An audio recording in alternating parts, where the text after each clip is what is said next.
up, y'all? This is Neena Perez, and this is Straight Talk, No Sugar Added. I am so stoked that you are here because I go around this amazing planet finding the best humans I can find to come on here to grow, challenge, and transform your thinking. So today I found Kevin, y'all. Say hi to Kevin. Kevin Hannigan is the Chief Learning Officer at Qlik. Kevin's passion is the intersection of business, technology, learning, and psychology. And he frequently speaks and writes on topics of data informed decision making and the future of learning and the growth mindset. Now, you guys know that we're always talking about mindset and growth and business and all this great stuff. So, Kevin, you are right here with the people. These are your people, Kevin. Perfect. How are you today? How are you? I'm doing well. How are you doing? I'm a pleasure to be here. And this is how I like my coffee too, straight with no sugar. So perfect. Right. This is going to be great then.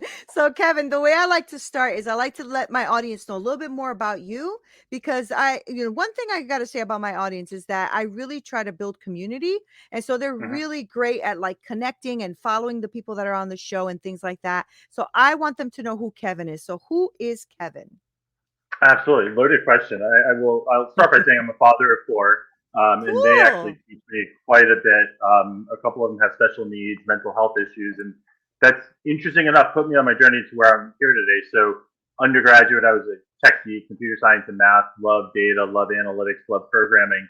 But I was starting to realize as I went into the workforce, we sometimes lose some of the skills that we inherently have kids like being curious and asking why, and sometimes it's just the culture of companies suppress those, and it's leading to where now everyone's overloaded with information they see, even in an individual setting, or you see something on the news and it's hard to process, and it's because we've kind of, I wouldn't say we've regressed, but we don't use those soft skills anymore. So my kids, especially the ones with special needs, kind of taught me, hey, it's good to get diverse perspectives. Hey, two different people can see the same problem differently. They're not right or wrong. They're just different. And the more that you learn about the differences, the more you're going to innovate. And I started applying it to my job. I'm like, you know what? There's like this holy grail here that's sitting in front of us, but we all think technology and automation is going to make things better. It's Right. actually making it hurt or less because we're forgetting the human element. Yeah. And we are, right? I mean, just in the learning process alone, right, Kevin? Like, I used to be able to do, like math problems pretty quickly in my head, or used to, remember phone numbers like at the back of my hand. And it was no issue. I don't have that skill anymore. Like, I forget people's numbers right away. I'm using my calculator now, or I'm asking Siri or something, right? And so I see what you're talking about. And I think that's a real thing, right? So, what was it that you learned from was it your son or daughter, or how Son, did that absolutely. your son, how did that come about? Was there something that was happening and it just Yeah, I mean, yeah. so they have autism and they also have Mm, borderline personality. If you know anything about those, they just from an autism perspective, they see the world very black and white and very rigid. mhm. And Yeah. as I was, as they were younger, I was a math major, so I saw it. Right, 2 plus 2 is always 4. But Mhm. then, as they got into puberty, they would make decisions that just I'm like, where did that come from? But then I would stop, and like part of the therapy was to show your work, show your thought process. So they would talk about, well, this is what I was thinking, and I was like, oh my god, they're not wrong. They're actually making Right. sense. But I don't think that way. I never would have Right. thought that way. And I'm, openly admitting that more than half the times they were probably more accurate than I was. It's just totally different perspective. And then as I was coming up and being a leader in business and organizations, I was questioning, okay, am I listening to the colleagues? Am I listening to my team? Are Mm. they, giving me their different perspectives and I'm not listening? And as soon as we started doing, like, we did something called a Congress where we get someone from every part of the stakeholders. So not just the leaders, but, in an education group, it's the trainers, it's the curriculum developers. And we just innovated that year like we've never done before. And it was Oh, because wow. the diversity beats ability. And it all came down to that my son would say things that I thought was irrational. And after thinking about it, it was completely rational. It was just different than what I was used to. Right. Oh man, that is so cool too, right? It says something about you too, though, Kevin, because at least you stopped to try to recognize what was happening or look and see what was happening. It says a lot about you too, right? Because most people ignore it or they just, they're stuck in their own ways. So that says a lot about your mind and the way you're willing to innovate and think diversely, right? So was that I'm just wondering, when you brought that to your team, right? Was that something that they were pushing back on? Because a lot of people don't always just accept that either. So was that a pushback, or did you find people were excited to try something different and new? Eventually excited. I wouldn't say pushback, confused quite a bit. They're like, Yeah. wait, you want my input? Wait, well, why am I here? Wait, what's happening? Oh, Right, is something right. happening? So I think there's a lot of confusion. But once we got into it, everyone was like, wow, this just makes sense. And it just seems so normal and organic. Having said that, you need to have the colleagues that are open. And the word I Right. use is Right. intellectually humble, right? You need to know that you're not the end all be all know it all, is you need these people. And I just Mhm. happen to have a great team that collaborate and fostered like that. But if the culture isn't there, if there's one person that's like, nope, I'm going to still do hierarchical management and I'm not going to listen to people, it's not going to work. So it was It's not gonna definitely work. Yeah. confusing, but the evidence paid, it spoke for itself. The results. Yeah. And I guess you're right, because that person who will resist or think about that hierarchical way of doing it will stand out like a sore thumb, right? I mean, Absolutely. they stand out, because then you're like, wow, your arrogance and your ego is getting in your way here, but it also, it could take the team down too, right? Because like you said, it's a culture thing, right? And so I always I try to be a servant leader. I have a team of Mm-hmm. about 20 under me, and I try to, like just today I was like cleaning and putting things away, and they're just like looking at me. I'm like, hey, I'm in this with you, So I totally understand that, but you also get to see when somebody is opposite of that, right? And Yes, it stands out a lot. And then you see a rotating door in their department, and then you start to say, okay, something's wrong here, right? So talk to me absolutely. about how you're working that now today. What is the innovation? What is it that you saw coming out? What was that? Yeah, so for me, I was in the education space. Like at the time, we were going through a change where our organization had to focus less on growth and market share and more on profitability. So Mhm. we would be in a situation where we could throw a lot of money and a lot of expenses at building curriculum and courses, didn't necessarily have to be profitable. So the whole pivot was okay, we need to stop. And it kind of parallels what we're seeing with cable and switching to streaming. We had to stop printing. We used to print like 400-page user manuals that Okay. basically were paperweights. We had to make them digital and put them online. We had to stop doing classroom training with instructors live in the class. We had to use virtual. We had to use on demand. We had to find innovative ways to come up with different solutions. And we just kept telling people the answer can be outside the box, and it's easier said than done. Mhm. But we did a lot of training on what I call like double loop learning, whereas you're not just focusing on the question, but you're actually challenging the question. Is it the right question? So, is it, if my question is, how do we reduce 2 million in expenses? They would challenge, why is it 2 million? Where is it coming from? Instead of just blindly saying, okay, let's move forward with that. And it gave them a piece of the pie, made them feel empowered to work better. Yeah. And the innovation just flowed because everyone had a seat at the table. They could see what was in it for them. And even to this day, when we present challenges, we try to balance them out. Here's where we need to go. Here's where we are. And a lot of people think very micro. It's like, okay, well, this decision you just made, it goes against everything what you're saying. And what I've realized is you can't look at the micro level. You have to look at the macro level. Everything is a system. So if I'm going to over rotate on one decision, I'm under rotating on another aspect of it. Mhm. But Mhm. in aggregate at the macro, I'm balancing it out and driving towards the goal. And everyone's minds were just like, and I'm like, that's systems thinking. If you all want to learn about it, go back and learn about systems. It's the best thing I ever learned about, in Right. university. It's just a different way to think. And then we just got the camaraderie, the culture was there, and it just kept, going forward. It's been awesome since then, and been there 8 years now. Oh, wow, that's great. So, is this like, have you noticed a bigger retention? Because you said you've been there 8 Absolutely. years, right? Yeah, I was just gonna ask you. You've been there 8 years. We've been through this horrific thing recently, and a lot of people are, what do they call the big resignation and the quiet Yep. quitting and all of that kind of stuff. So how did your company, or how did you deal with that with your team, and making people feel valued or valuable, right, to what they're bringing to the table? What did that look like? It's a combination of employee engagement, making them feel valuable, making sure Mm, we're saying, good job, making sure we're doing social hours and things like that. But the other component of it was educating them that what we're going through. So I mentioned a few things, but the larger company was also going through a pivot from selling software perpetually, so like you buy it, to subscription where you rent it. mhm. They were basically getting a living MBA in real time. They were learning all of these things about the business that are adjusting. You go to school and you learn about the theory, but you don't really get to apply it. They were, the pitch I made is you're going through all of this. You're going to now be able to go off in 5 or 6 years and have on your resume, you were part of a digital transformation that succeeded. And you don't have to read about it in a textbook. You lived it. Right, And I think right. people were like, okay, that makes sense. That combined with the fact that the grass isn't always greener on the other side. Mhm. Everyone, if the economy is a problem, it's a problem for everyone. It's not Right, company right. specific. Um, we really got people to stay because they saw, wow, I'm getting an education while Right. working at the same time.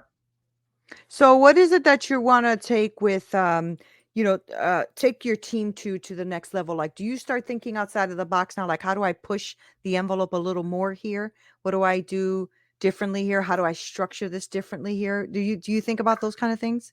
We definitely think about structures differently, and I think the important thing is, and it maybe it's common sense to some of the listeners here, but there isn't one right structure. And what's Right. even more important is there isn't one right structure forever. So the structure when we were going from revenue at all cost growth to profitability might have been different than the structure if we were just focusing on trying to gain market share, just focusing on just trying to stabilize.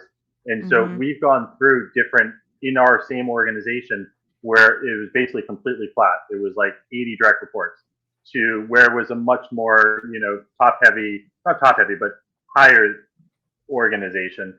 And we're always adjusting based off what the need is. Sometimes there needs to be, like you said, roll up your sleeves, clean up around that, get your hands on, do the servant Yeah. leadership. And then sometimes there's massive change coming. We gotta, set the strategy and focus on the large change management effort. So I think our team's very agile because we've pretty much tried every style in the world, and sometimes they're not perfect. Then we learn from it. Yeah. You said it earlier. The key is recognizing when it's not working and then Mhm. adjusting instead of just Mhm. sitting there knowing it's not working because you're stubborn or you're fear that you might make it worse.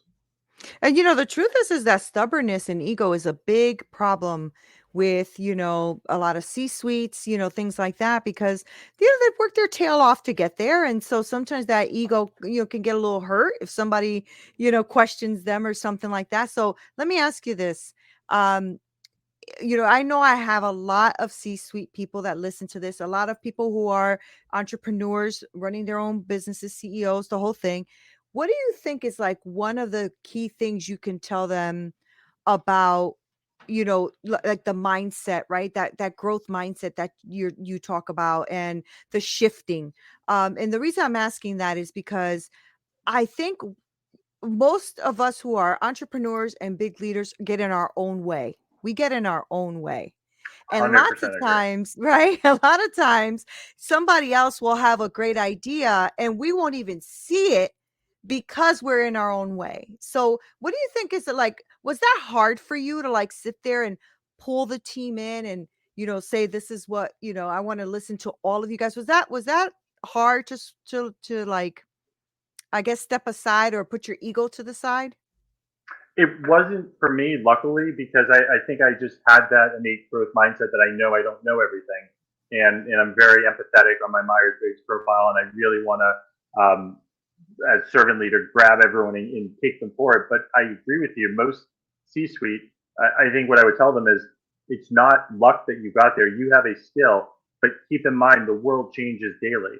And Yeah. so your skill might not be relevant to the situation we're in, Yeah. and someone literally 2 weeks out of college might be more relevant.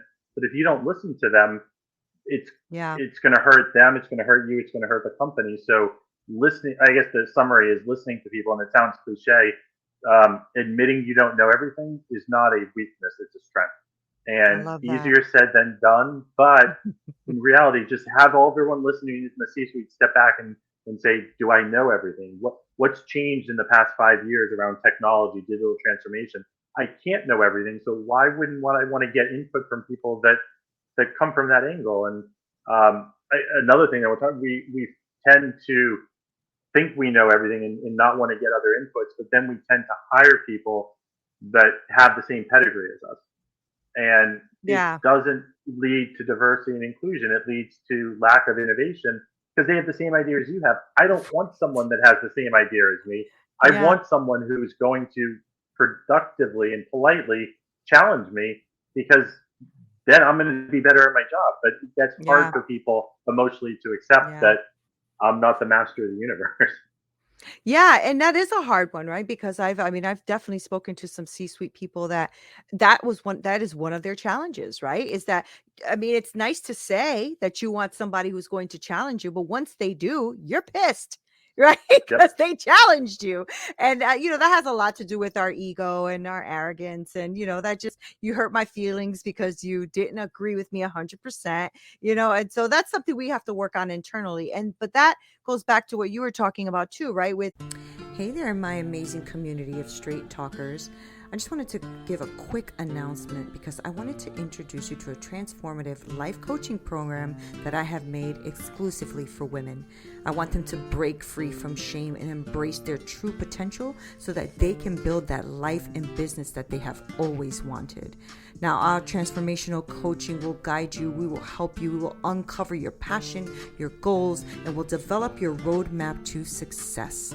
Visit me at neenaperez.com and you can join an amazing community of women that are on the same trajectory as you, because I want you to create that life and business you deserve and transcend that shame and unwanted behaviors. So don't wait any longer.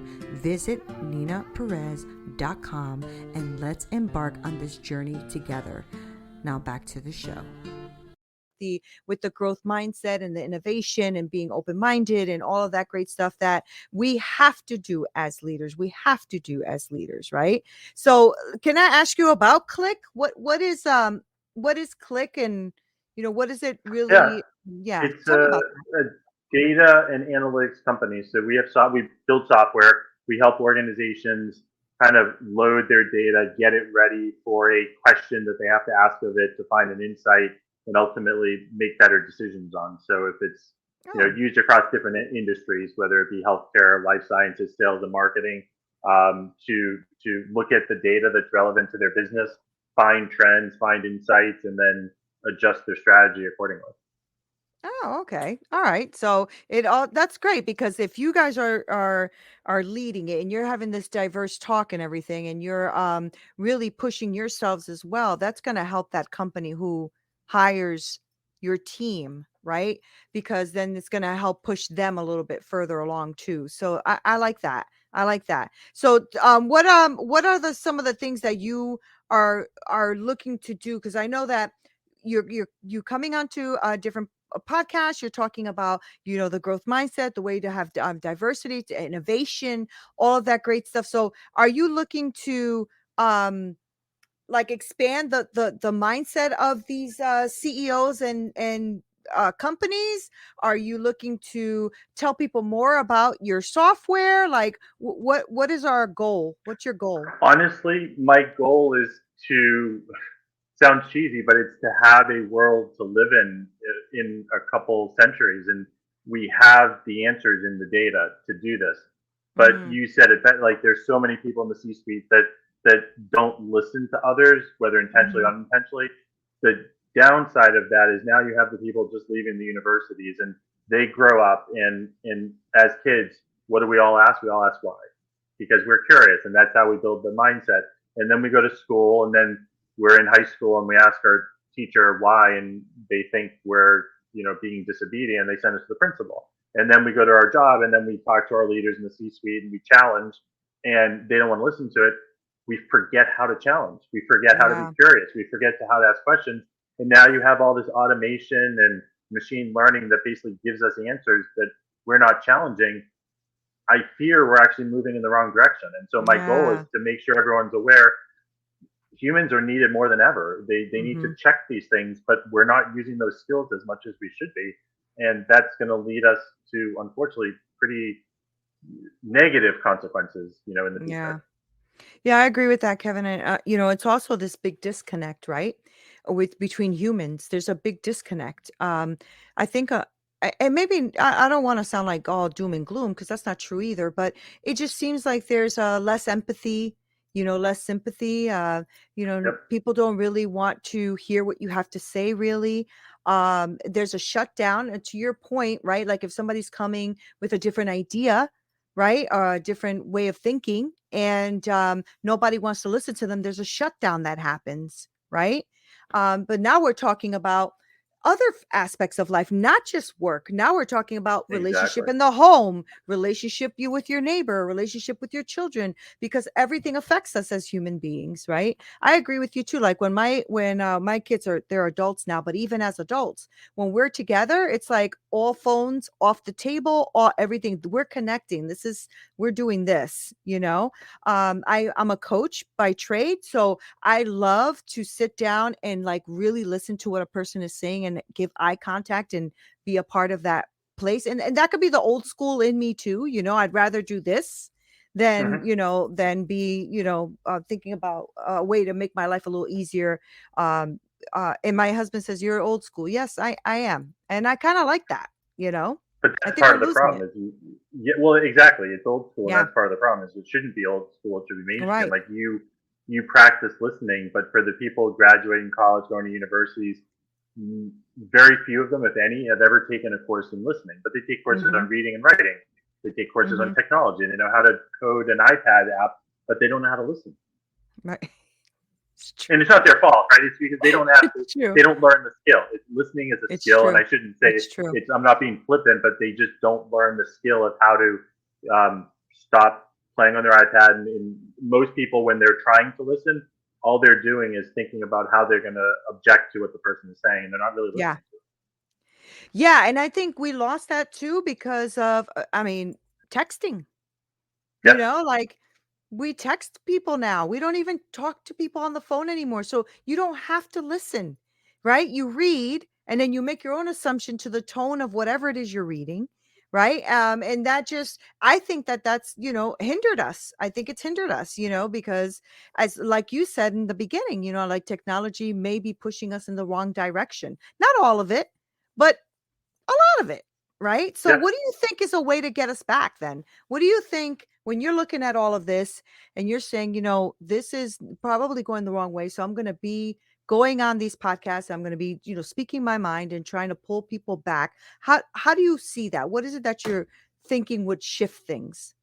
Yep. So at the organization level, at the leadership level, I am a firm believer everyone should take courses on things like implicit bias. Because at the heart of it, people, if they understand how the brain thinks and how the brain makes decisions and how sometimes it's flawed and we don't see things from different perspectives, we only see things based off Mhm. of our perspective, Our perspective. they're more open to see it. I talk to organizations, and when I mention bias, well, there's probably 20% of the room that's like, no, that's voodoo, that's magic, that doesn't make sense. I don't have bias, and you know that they're not going to change when that happens. So you have to Right. educate and make them aware we have bias, we have assumptions, we don't. It's not Everybody. intentional, Yes. exactly, and it's not malicious, right? We don't. Right. It's not a negative thing to say. It's fact.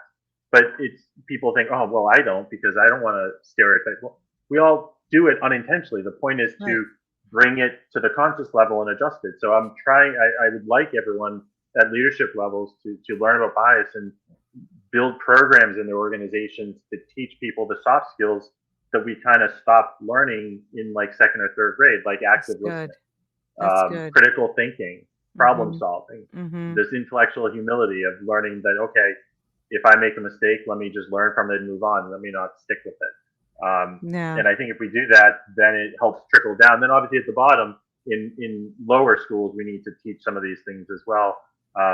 They not just teach. My kids learn how to, use technology, but they don't know how to think with the technology. It's like, how do Mhm. I program Minecraft? Not how do I apply it to a business situation, or what is it doing for me, or how do I get insights from it? It's just, how do I Mhm. use the tech, not in what situations, and how do I use the insights from it. I think that's a That's gap as well. good. That's good. I think that's necessary too, especially right now, Kevin, because there's that's I think one of the things I've read the most and have had conversations with people about the most is not being heard at work, not being valued, feeling like I don't feel like working for you, 15 hours a day.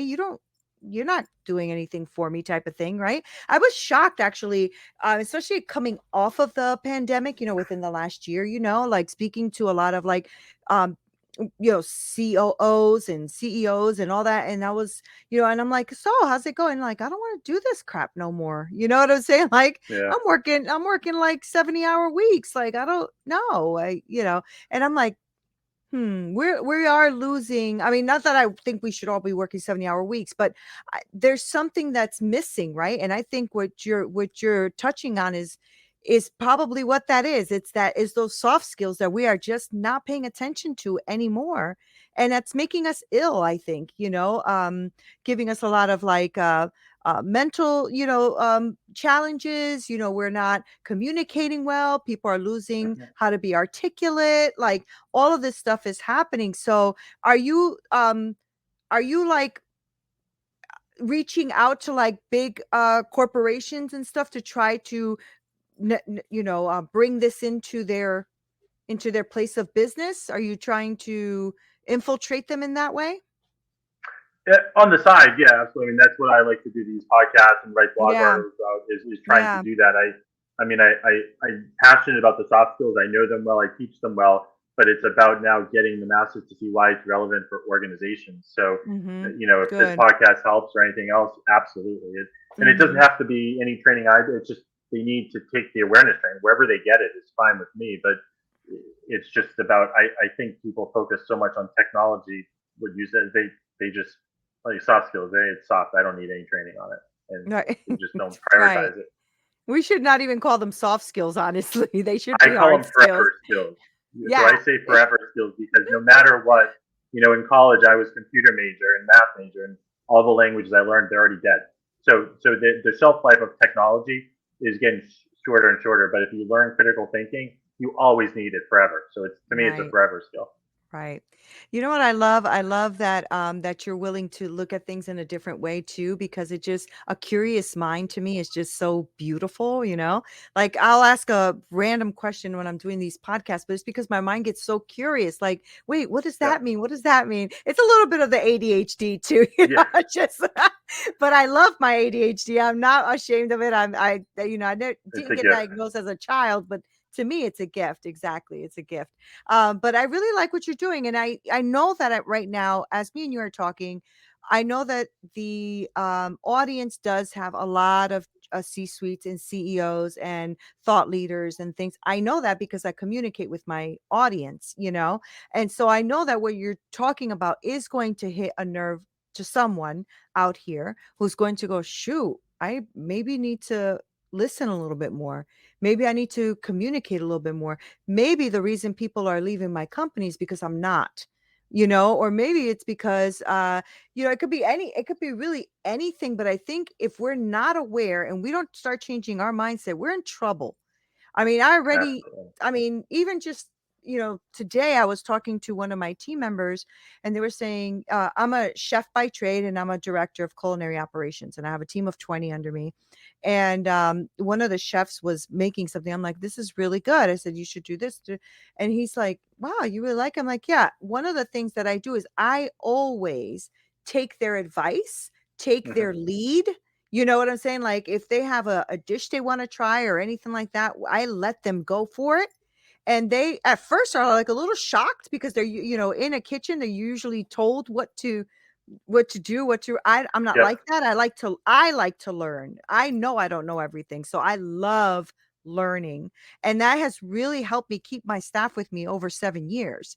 Right. And so it's been a really great way to learn to be a leader, because at first I used to feel threatened, you know, Hmm. and then I learned, Kevin, I learned to stop being a hard ass. And well, and the two things. So you know the two takeaways for the C-suite listening. One is like you keep the retentions high.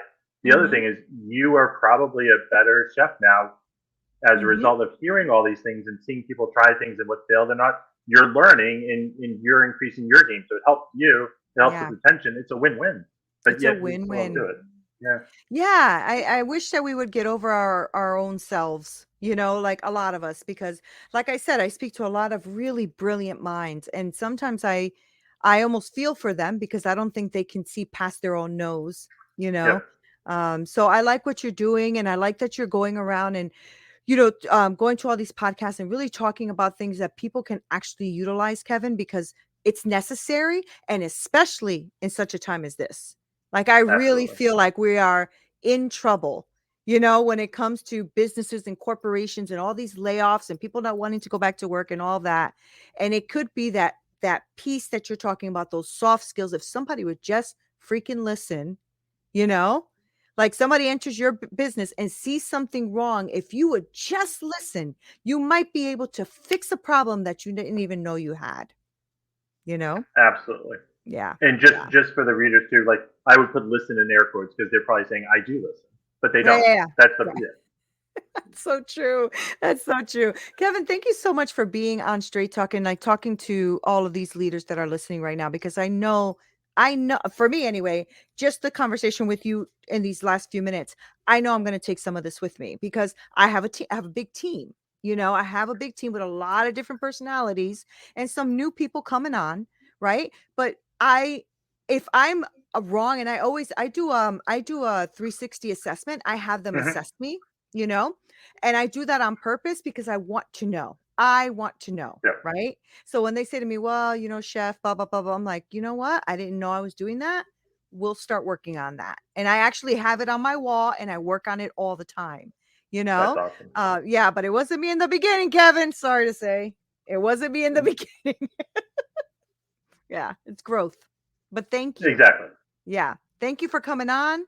Thank you for opening our eyes to a lot of this stuff, and really just letting us realize that you cannot replace a human with technology. I mean, we have got to connect. We have to.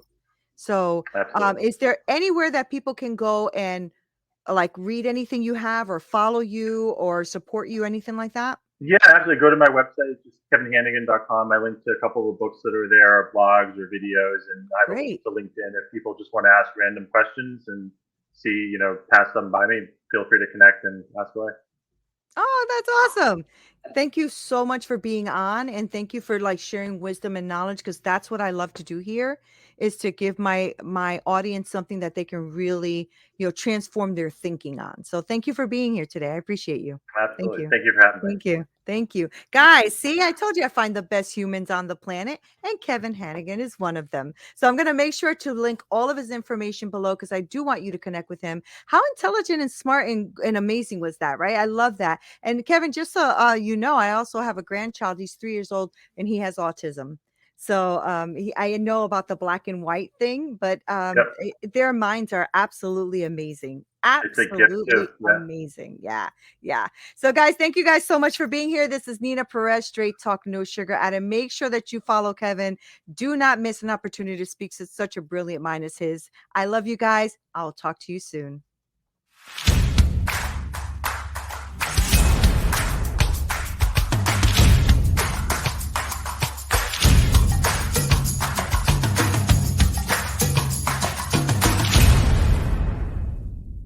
Okay, here's how Miro works.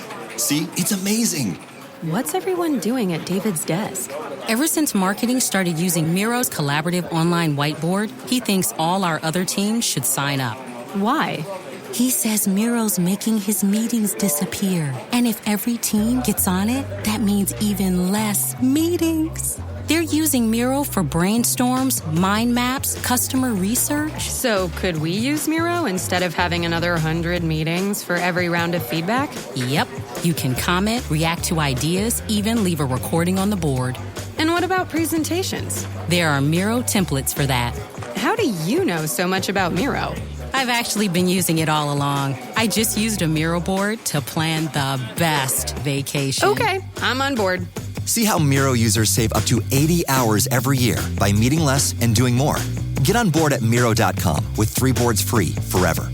That's MIRO.com. Israel is 5,690 miles away from the U.S., 11 hours by plane. Hate travels faster. In a comment, in a post, in a second. Jewish hate is up 388% in the U.S. Black hate, Muslim hate, and Asian hate are up too. When one hate rises, they all do. Let's stand up to all hate together. Share and wear the blue square from standuptojewishhate.org.